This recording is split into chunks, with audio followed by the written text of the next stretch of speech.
عام طور پر جب طاقت، اختیار اور قیادت کی بات ہوتی ہے تو انسان کا فطری رویہ یہی ہوتا ہے کہ وہ اپنے حدود کو ذرا بڑھا چڑھا کر پیش کرے۔ ہاں بالکل ایسا ہی ہوتا ہے۔ یعنی دنیا کا کوئی بھی لیڈر ہو، چاہے وہ سیاسی ہو یا کسی کارپوریٹ ادارے کا سربراہ ہو، وہ ہمیشہ یہی تاثر دینے کی کوشش کرتا ہے کہ اس کے پاس ہر مسئلے کا حل موجود ہے، صحیح، اور یہ کہ وہ حالات کو مکمل طور پر اپنے قابو میں رکھ سکتا ہے۔ لیکن آج کے اس گہرے مطالعے میں ہم جس تحریری ماخذ کا تجزیہ کر رہے ہیں وہ طاقت اور اختیار کے اس روایتی تصور کو بالکل الٹ کر رکھ دیتا ہے۔ جی بالکل الٹ کر رکھ دیتا ہے، یہ ایک بہت ہی مختلف زاویہ ہے۔ اس ماخذ کا عنوان ہے divine limits and the messengers humble truth, یعنی خدائی حدود اور پیغمبر کی عاجزانہ سچائی۔ اور اس میں قرآن مجید کی سورۃ الاعراف یعنی سورہ نمبر 7 کی آیت نمبر 188 پیش کی گئی ہے۔ اور اس ماخذ کا باقاعدہ آغاز انہی کلمات سے ہوتا ہے جو کہ متن میں شامل ہیں: اعوذ باللہ من الشیطان الرجیم، بسم اللہ الرحمن الرحیم۔ چلیں اس کو ذرا تفصیل سے سمجھتے ہیں۔ عنوان ہی سے ایک بہت گہرا تجسس پیدا ہوتا ہے کہ ایک پیغام رساں جو کہ ایک انتہائی عظیم اور برگزیدہ ہستی ہے، وہ اپنے اختیارات کی اس قدر واضح حد بندی کیوں کر رہا ہے؟ بالکل، یہاں جو بات سب سے زیادہ حیران کن ہے وہ یہ ہے کہ یہ متن طاقت اور علم کی ایک نہایت ہی واضح اور گہرا ناقابل عبور لکیر کھینچتا ہے۔ ایک لکیر کھینچتا ہے، صحیح۔ جی، یہ محض چند الفاظ کا مجموعہ نہیں ہے بلکہ یہ حقیقت پسندی کا ایک بہت بڑا اعلان ہے۔ مطلب اس لکیر کے ایک طرف مکمل خدائی اختیارات ہیں، یعنی وہ طاقت جو اس پوری کائنات کے نظام کو چلا رہی ہے، اور دوسری طرف انسان ہونے کی سچائی اور اس کی فطری حدود ہیں۔ انسان کتنا ہی عظیم کیوں نہ ہو جائے، اس کا مرتبہ کتنا ہی بلند کیوں نہ ہو، لیکن اس کی انسانیت ہمیشہ اس کے ساتھ جڑی رہتی ہے۔ یہ تو ہے۔ یہ ماخذ دراصل اسی توازن کو سمجھنے کی ایک لاجواب دستاویز ہے کہ انسانی اختیار کی سرحد کہاں ختم ہوتی ہے اور کہاں سے اس خدائی منشا کا آغاز ہوتا ہے جس پر کسی انسان کا کوئی زور نہیں چلتا۔ یہ بات انسان کو واقعی ایک عجیب سی سوچ میں مبتلا کر دیتی ہے۔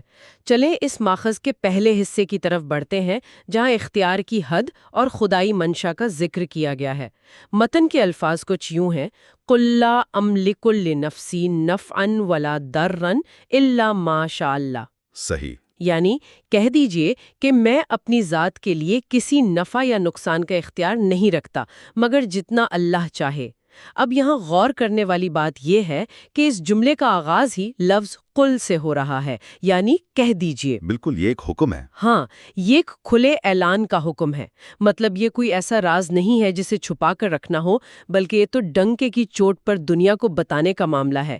یہ ماخذ کے عنوان عاجزانہ سچائی یا ہمبل ٹروتھ کی سب سے واضح اور ٹھوس دلیل ہے۔ لیکن یہاں ذہن میں ایک سوال بھی ابھرتا ہے۔ جی، کیا سوال؟ اپنی ذات کے نفع و نقصان کا اختیار بھی نہیں ہے تو کیا اس سے ان کی پیروی کرنے والوں میں مایوسی نہیں پھیل سکتی؟ یہ ایک بہت عام سی سوچ ہے جو پیدا ہو سکتی ہے۔ کیونکہ عام طور پر لوگ تو معجزات، فوری حل اور طاقتور سہاروں کے پیچھے بھاگتے ہیں۔ وہ ایسے رہنما کی تلاش میں ہوتے ہیں جو ان کے سارے دکھ درد دور کرنے کی گارنٹی دے سکے۔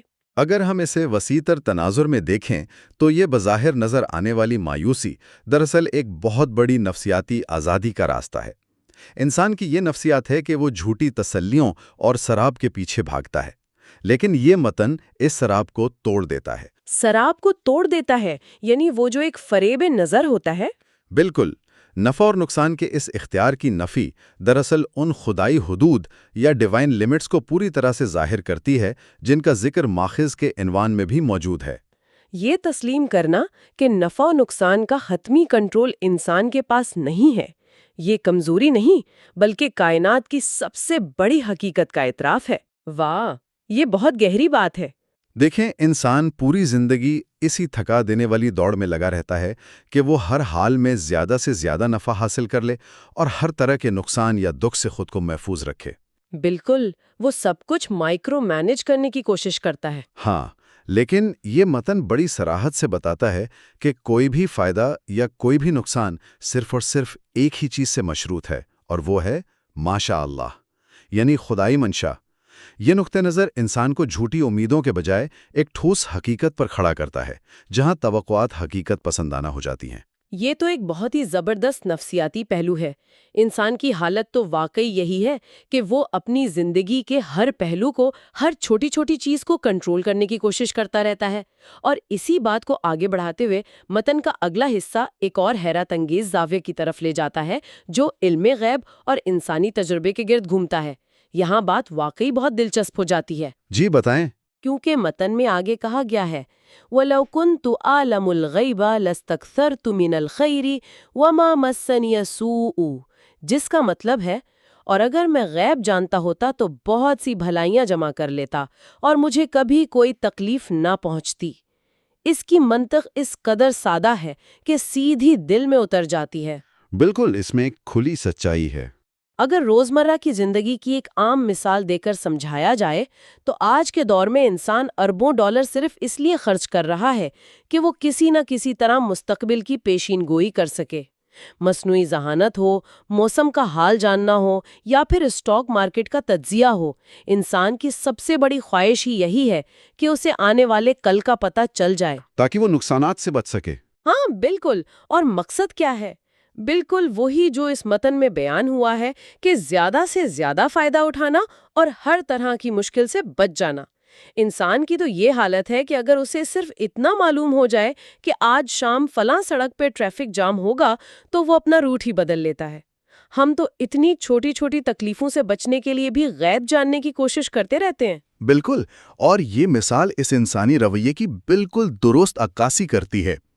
اور یہی وہ مقام ہے جہاں پیغام رساں کی انسانیت اپنے عروج پر نظر آتی ہے۔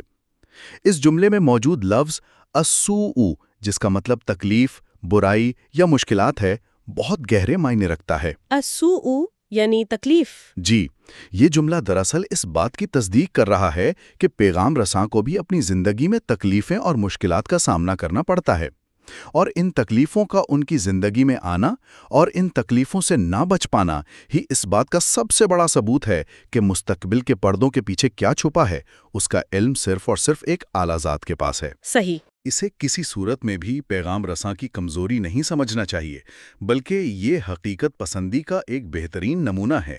یہ ایک واضح اعلان ہے کہ علم کی ایک حد مقرر ہے۔ جب انسان غیب نہیں جانتا تو اس کا لازمی نتیجہ یہ ہے کہ اسے ان مشکلات اور حادثات سے گزرنا ہوگا جو زندگی کے سفر کا حصہ ہیں۔ اس سے یہ بات بھی ثابت ہوتی ہے کہ کسی بھی عظیم انسان کا تکالیف سے گزرنا اس کے مرتبے کو کم نہیں کرتا، بلکہ یہ اس پر لاگو ہونے والی ان خدائی حدود کا ثبوت ہے جو ہر بشر پر نافذ ہیں۔ یہ وضاحت ذہن کے بہت سے دریچے کھول دیتی ہے۔ انسان اکثر زندگی میں کوئی نقصان ہونے پر خود کو کوستا رہتا ہے کہ کاش مجھے پہلے پتا ہوتا یا کاش میں نے وہ فیصلہ نہ کیا ہوتا۔ جی ہاں، یہ کاش انسان کو بہت تنگ کرتا ہے۔ لیکن یہ متن تو اس کاش کے بوجھ کو ہی ختم کر دیتا ہے جب کائنات کی سب سے بہترین ہستی یہ فرما رہی ہے کہ مستقبل کا علم نہ ہونے کی وجہ سے انہیں بھی تکالیف پہنچ سکتی ہیں، تو پھر ایک عام انسان اپنے آپ کو مستقبل نہ جان پانے پر کیوں سزا دیتا رہے؟ بالکل درست کہا۔ یہ تو انسان کے کندھوں سے ایک بہت بڑا بوجھ اتارنے والی بات ہے۔ تو اس سب کا اصل مطلب کیا ہے؟ اگر ہم ان دونوں پہلوؤں کو ملا کر دیکھیں، ایک طرف یہ واضح ہو گیا کہ انسان کے پاس چاہے وہ کتنا ہی اعلیٰ مرتبے پر فائز ہو، اپنی ذات کے نفع اور نقصان کا کلی اختیار نہیں ہے۔ صحیح۔ اور دوسری طرف یہ بھی طے ہو گیا کہ غیب کا علم یعنی مستقبل میں جھانکنے اور ہر خطرے سے پہلے سے بچ جانے کی طاقت بھی انسان کے پاس نہیں ہے۔ جب اختیار اور غیب دونوں کی نفی ہو گئی تو پھر ایک پیغام رساں کا اصل کام یعنی ان کا جاب ڈسکرپشن کیا رہ جاتا ہے؟ اس سے ایک بہت اہم سوال پیدا ہوتا ہے، اور ماخذ نے اس الجھن کو اپنے آخری حصے میں بڑی خوبصورتی سے سلجھا دیا ہے۔ جب تمام ماورائی طاقتوں اور اختیارات کی نفی کر دی گئی تو اصل مقصد کچھ یوں بیان کیا گیا: ان انا الا نذیر و بشیر لقوم یؤمنون۔ جی ہاں، ان لوگوں کے لیے جو ایمان لاتے ہیں۔ بس یہاں آ کر کام کا دائرہ بالکل واضح ہو جاتا ہے۔ اصل کام دنیا کی تقدیریں بدلنا نہیں ہے، لوگوں کے فیصلوں کے نتائج کو زبردستی کنٹرول کرنا نہیں ہے، بلکہ صرف اور صرف دو چیزیں ہیں: نذیرن یعنی خطرات اور غلط راستوں کے انجام سے خبردار کرنا، اور بشیرن یعنی درست راستے پر چلنے کی صورت میں ملنے والے اچھے نتائج کی خوشخبری دینا۔ یہ وہ خالص عاجزانہ سچائی ہے جس کا وعدہ ماخذ کے عنوان میں کیا گیا تھا۔ یعنی کام صرف راستہ دکھانا ہے؟ بالکل۔ ایک پیغام رساں کا کام راستے کی نشاندہی کرنا ہے، منزل تک زبردستی پہنچانا نہیں۔ اور اس کے ساتھ ہی متن کے اختتام پر ایک انتہائی اہم شرط بھی رکھی گئی ہے جس پر غور کرنا بہت ضروری ہے۔ ہاں، وہ شرط جو اس پورے نظام کی کنجی محسوس ہوتی ہے، یعنی لقومی یؤمنون۔ یہ الفاظ بتاتے ہیں کہ یہ تمام تر رہنمائی، یہ خوشخبریاں اور یہ انتباہ صرف ان لوگوں کے لیے کارآمد ہیں جو ایمان لاتے ہیں یا جو یقین رکھتے ہیں۔ بالکل، یہ نقطہ انسان کو یہ سوچنے پر مجبور کرتا ہے کہ کوئی بھی معلومات، چاہے وہ کتنی ہی مستند کیوں نہ ہو، کتنی ہی فائدہ مند کیوں نہ ہو، اس وقت تک اثر نہیں دکھا سکتی جب تک سننے والا اس پر اعتماد نہ کرے۔ جی، اعتماد شرط ہے۔ اگر کوئی شخص راستے پر لگے ہوئے خطرے کے بورڈ کو دیکھ کر بھی اس پر یقین نہ کرے تو ظاہر ہے بورڈ لگانے والے کا تو کوئی قصور نہیں ہوتا۔ پیغام رساں نے اپنا فرض ادا کر دیا، اب اس پیغام کو قبول کرنا اور اس پر عمل کرنا یہ سننے والے کی اپنی سوادید اور اس کے یقین پر منحصر ہے۔ بالکل درست تجزیہ ہے یہ شرط دراصل معلومات اور اثر پذیری کے درمیان کا پل ہے۔ اگر ہم اس پوری گفتگو کو ایک وسیع تر فریم ورک میں دیکھیں تو یہ ماخذ ہمیں انسان کی حد اور اس کی ذمہ داری کے درمیان فرق سکھاتا ہے۔ جب کوئی یہ مان لیتا ہے کہ کسی دوسرے کو بدلنا یا کسی پر زبردستی اپنا نظریہ مسلط کرنا اس کا کام نہیں ہے، بلکہ اس کا کام صرف بہترین انداز میں پیغام پہنچا دینا ہے، تو وہ بہت سی غیر ضروری مایوسیوں سے بچ جاتا ہے۔ صحیح۔ رہنمائی کا بیج اسی زمین میں پھلتا ہے جہاں یقین اور قبولیت کی مٹی پہلے سے تیار ہو۔ پیغام رساں کا منصب اسی لیے اس قدر عظیم ہے کیونکہ وہ بغیر کسی صلے کی پرواہ کیے اور بغیر کسی حتمی کنٹرول کے اپنا کام پوری دیانتداری سے کرتا رہتا ہے۔ یہ واقعی ایک زبردست اور گہرا مطالعہ رہا ہے جس نے روایتی سوچ کو کئی جگہوں پر چیلنج کیا ہے۔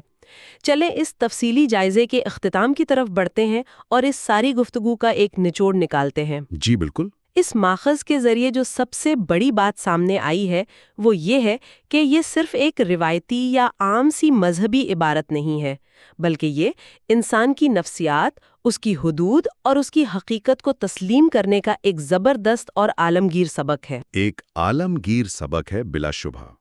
آج ہم نے جن ڈیوائن لیمٹس یا خدائی حدود کی بات کی وہ یہ ہے کہ غیب کا مکمل علم اور نفع و نقصان پر مکمل کنٹرول کسی بشر کے پاس نہیں ہے، یہ صرف اللہ کی ذات سے منسوب ہے۔ اور ہمبل ٹروتھ یعنی وہ عاجزانہ سچائی یہ ہے کہ ایک سچے رہنما کی اصل پہچان یہ نہیں کہ وہ طاقت کے مستقبل کے راز جاننے کے یا لوگوں کی تقدیریں بدلنے کے دعوے کرے، بلکہ اس کی پہچان یہ ہے کہ وہ اپنی انسانی حدود کا اقرار کرے اور صرف رہنمائی اور پیغام رسانی کے اپنے اصل کام پر توجہ مرکوز رکھے۔ اور اس سبق کی اہمیت آج کے اس تیز ترین اور پیچیدہ دور میں ہم سب کے لیے بہت زیادہ ہے۔ یہ بات سننے والوں کے لیے اس لیے بھی انتہائی اہم ہے کیونکہ آج کا انسان اس مخمصے اور دباؤ کا شکار ہے کہ وہ اپنی زندگی کی ہر ایک چیز، مستقبل کے ہر ایک لمحے کو کنٹرول کر سکتا ہے، اور اسے کرنا بھی چاہیے۔ ہاں، وہ خود کو خدا سمجھنے لگتا ہے ایک طرح سے۔ سارے فائدے اپنی جھولی میں ڈال لے، لیکن جب کوئی اس ماخذ میں دی گئی حدود کو گہرائی سے سمجھ لیتا ہے تو اسے یہ احساس ہوتا ہے کہ دنیا کی ہر چیز کو کنٹرول کرنا اور ہر آنے والے کل کی خبر رکھنا انسان کی ذمہ داری ہے ہی نہیں۔ یہ بہت اطمینان بخش بات ہے۔ جی، جب انسان یہ مان لیتا ہے کہ نفع و نقصان کی حتمی باغ ڈور اور مستقبل کا علم کسی اور اعلیٰ ذات کے ہاتھ میں ہے تو اس کے کاندھوں سے ایک بہت بڑا بوجھ اتر جاتا ہے۔ اس حقیقت کو اپنانے سے دنیا میں موجود معلومات کی بہتات اور مستقبل کی فکر سے پیدا ہونے والے ذہنی دباؤ، انزائٹی اور بے چینی میں حیرت انگیز حد تک کمی آتی ہے۔ یہ دراصل بے بسی نہیں ہے بلکہ ایک بہت بڑی ذہنی آزادی ہے۔ بالکل، اور اس سکون کا واقعی کوئی نعم البدل نہیں ہے جو اس بات کو مان لینے سے ملتا ہے کہ انسان کی پہنچ بس ایک حد تک ہے اور اس حد کے بعد کا معاملہ خدائی منشا کے سپرد ہے۔ اسی گہری بات کے ساتھ آج کے اس تفصیلی جائزے کا اختتام کرتے ہیں۔ جی، اس پوری گفتگو کے بعد غور کرنے کے لیے ایک آخری اور قدرے چپتی ہوئی سوچ پیش خدمت ہے۔ ذرا اس منظر نامے پر غور کیا جا سکتا ہے۔ اگر کائنات کے ایک عظیم ترین پیغام رساں کو، جن کا رتبہ اتنا بلند ہے، انہیں کھلے عام یہ اعلان کرنے کا حکم دیا گیا ہے کہ مستقبل کا علم یا ہر قسم کے نقصان سے بچنے کا مکمل اختیار ان کے پاس نہیں ہے، تو پھر آج کے عام انسانوں کو مستقبل کو اپنے قابو میں کرنے کی اس نہ ختم ہونے والی اور تھکا دینے والی فکر کو کس نظر سے دیکھنا چاہیے؟ بہت ہی زبردست سوال ہے۔ کیا اپنی ان طبعی اور انسانی کمزوریوں کو صدق کے دل سے تسلیم کر لینا اور خدائی منشا کے سامنے سر تسلیم خم کر دینا ہی اصل میں موجودہ دور کے بے پناہ ذہنی دباؤ اور کنٹرول کی اس جھوٹی دوڑ سے آزادی کا حقیقی راستہ نہیں ہے؟ آج کے اس گہرے مطالعے میں بس اتنا ہی۔ انہی خیالات اور سوالات کے ساتھ رخصت لیتے ہیں۔